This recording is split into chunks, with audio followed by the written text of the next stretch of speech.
Hello class 8. We are doing revision of our chapter number 1 of civics, which is the Indian Constitution. In our Zoom lecture and in my previous video we already discussed many points about this chapter. So today we do our question answers. The first question is, why does a democratic country need a constitution? Why does a democratic country need a constitution? A democratic country need a constitution. First of all, what do you mean by democratic country? A democratic country means where the people elect their government by voting. By voting, they elect their government. They choose their representative. A person who is 18 years or above, he or she can vote and choose their representative. Now there are various reasons why a democratic country need a constitution.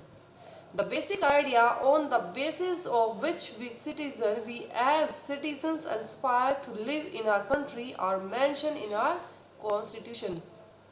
All the basic information, all the rules and regulations were in our are in our constitution. So we need our constitution to on the basis of which we as citizens aspire to live in our country. If we living in a country, then we should follow rule and regulation, and all the rule and regulations are written in our constitution. So we need constitution.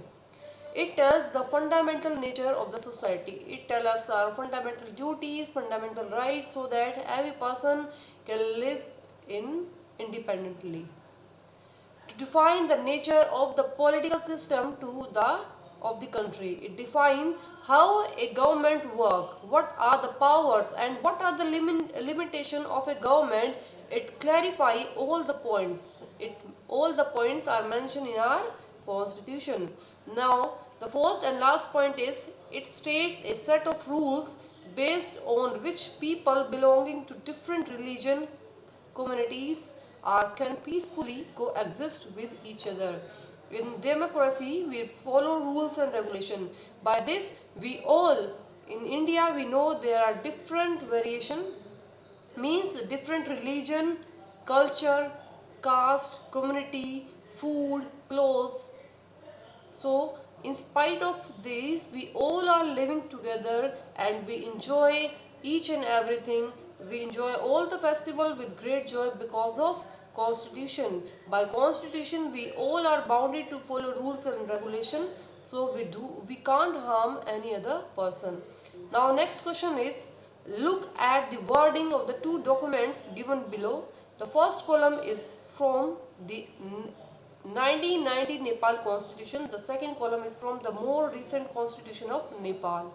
In this you can see here that in 1990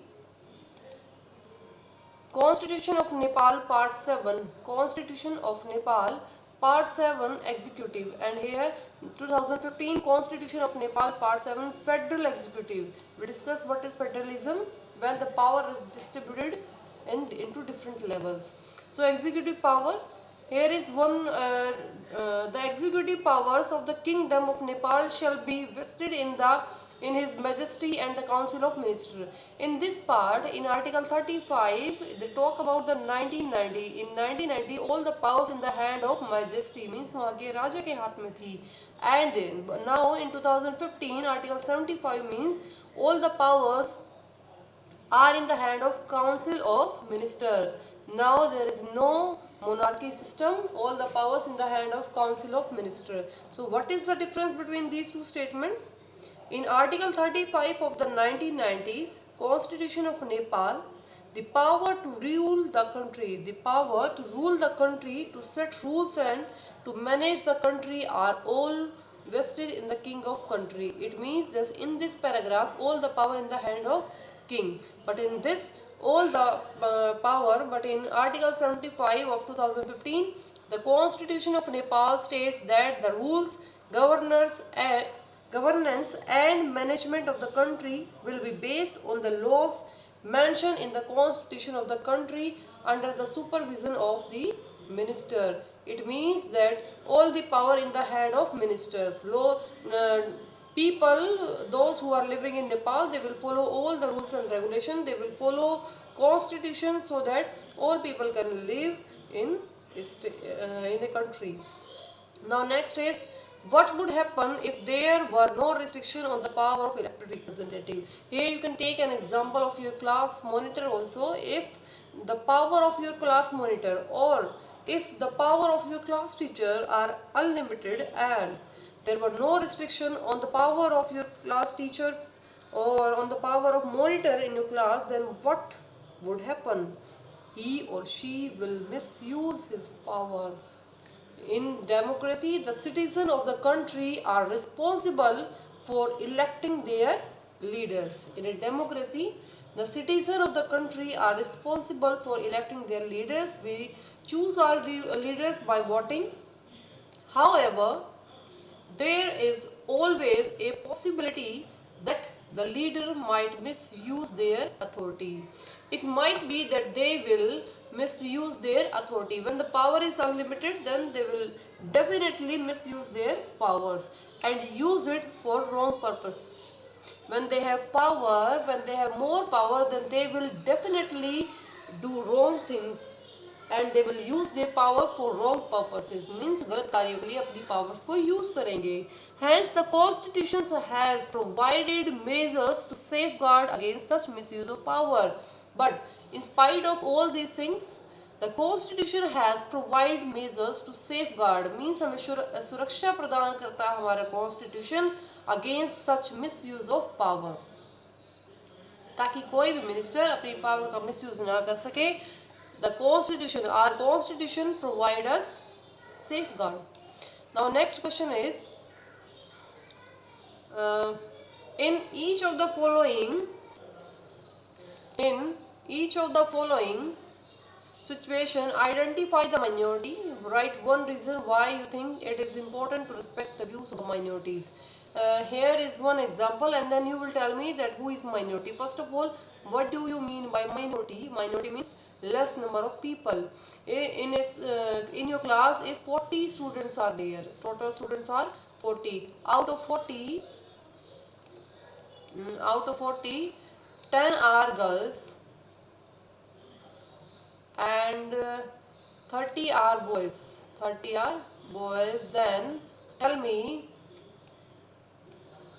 who will be in minority and who will be in majority. So minority of girls because they are 10 and majority of boys because they are 30. So it means 10 girls means minority and 30 boys means majority. So that in a school with 30 teachers, 30 teachers are there. Out of 30, 20 of them are male. So the minority is of female teacher. 10 female teachers are there, so the minority is of female teacher. Now next is, in a city, 5% of the population are Buddhist. In a city, 5% of the population are Buddhist. So tell me the minorities. Who will be in minority? Here you can see the term. Here the minority is the 5% Buddhist population in the city. Their views should be respected because they have certain religious beliefs. Means if you are in majority or you are in minority, then your views should be respectable, and because they have certain religious beliefs which should not be disrespected because they are in majority. चाहे majority का कोई decision हो या कोई minority का, all have right to be behave like or treated as respected. Now next is, in a factory mess for all employees 80% are vegetarian. एक ऐसी factory जिसमें कैंटीन में जो खाना खाने वाले लोग हैं, they are in mess में जो खाना खाने वाले लोग हैं, 80% जो है वो vegetarians हैं. तो out of 100, 20 are non vegetarian, 20 are non vegetarian. तो इसमें माइनॉरिटी बतानी है आपको. So in this answer 20% those who are non-vegetarian, they are in minority. It is important that the food prepared in the factory must be prepared for both vegetarian and non-vegetarian. If the majority is of vegetarian, then it is not good that always vegetarian food would make in a mess. To respect each and every person, so the food of the mess must be prepared for both vegetarian and non-vegetarian. In a class of 50 students, 40 belongs to more well-off families. Suppose in a class having 50 students, and out of 50, 40 are well of families, 40 belongs to well of family, means अच्छे परिवार से. In this case, the minority is the 10 students who do not belong to the well-to-do family, जो अच्छे परिवार से नहीं आते हैं, means high class society से नहीं आ रहे हैं. It is important to keep their views in mind because they may not be able to contribute to various expenses asked for in the school and they should not feel humiliated for the same. इसका मतलब ये है कि कई बार ऐसा हो सकता है कि स्कूल में उनसे कोई चीज़ बोली जाए, कोई एक्सपेंसेस कुछ करवाए जाए जिसको वो लोग ना कर सकें, so they should not feel humiliated, उनको ह्यूमिलेशन फील नहीं होना चाहिए स्कूल में. All should be treated equally. They are in minority. Out of 50 student 10 students are in minority, but our responsibility is that they should not feel humiliated. Yes class, next term is federalism. Federalism means the power, when the power of government is divided into several parts. It means in different levels, higher level than lower level, higher level to lower level. For example, principal, class teacher and monitors. Then the division of power.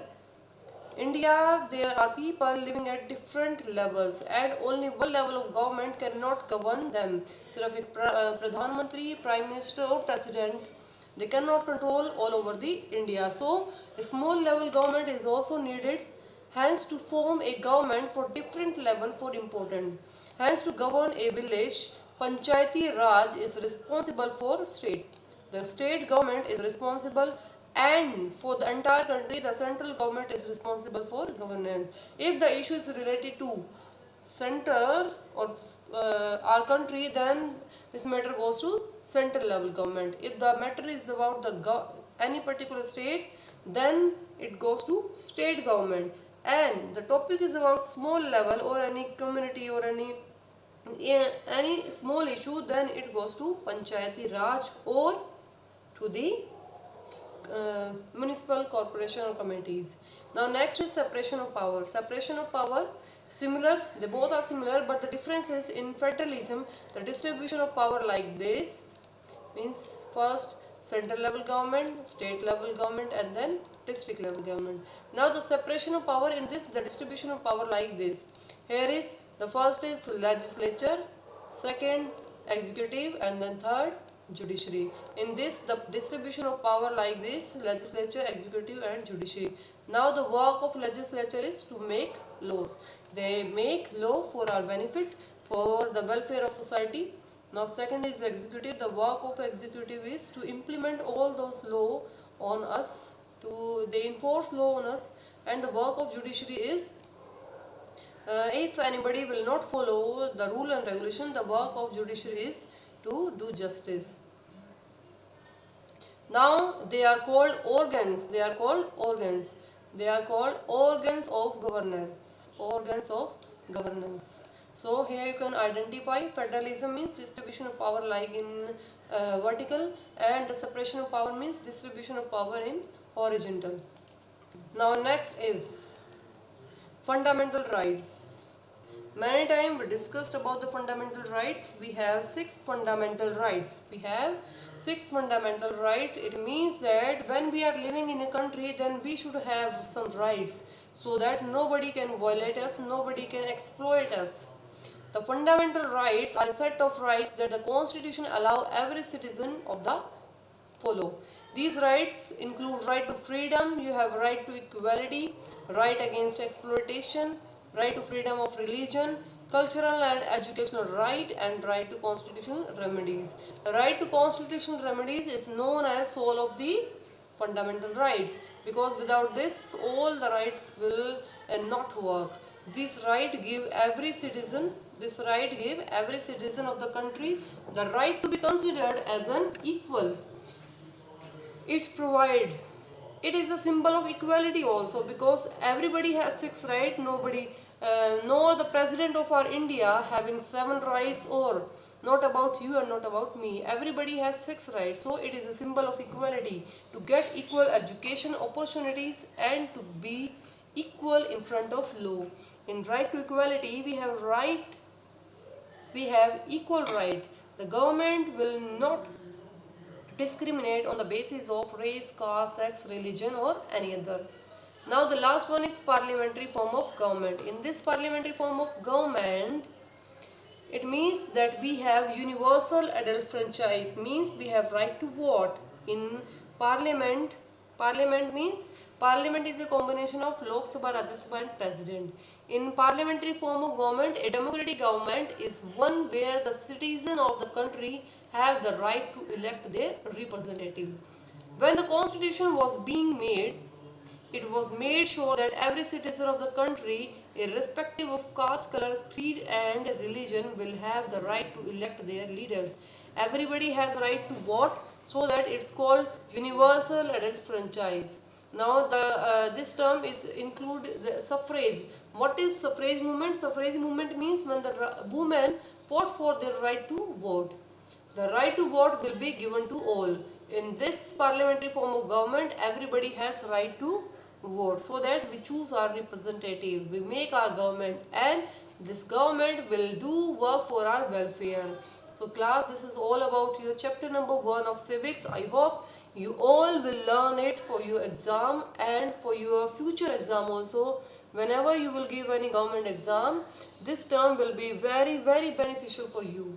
Thank you so much class.